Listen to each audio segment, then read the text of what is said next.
আলাইকুম গাইস, প্রতিদিনের মতো আজকেও চলে এসেছি।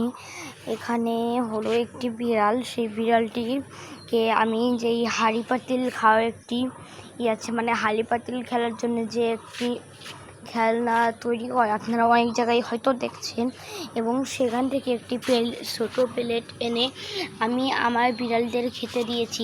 এবং এখানে কিন্তু একটি বিড়াল নয়, এখানে দুইটি বিড়াল। এখানে সাদা বাচ্চা এবং অনেকটা কালো কালো একটি মা, এর বাচ্চা হয়েছিল।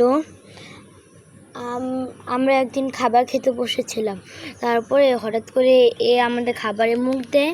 তারপরে আমার মামি আবার সেখানে ছিল, তারপরে আমার মামি ঠাস করে একটা চর দিয়েছিল, তারপরে বাচ্চা হয়ে গিয়েছে। এখন সেই বাচ্চা মার দুধ পান করছে। এবং যারা নতুন তারা এখনই শেয়ার করবেন, যারা পুরান তারা এখনই লাইক এবং সাবস্ক্রাইব করবেন। আল্লাহ হাফেজ।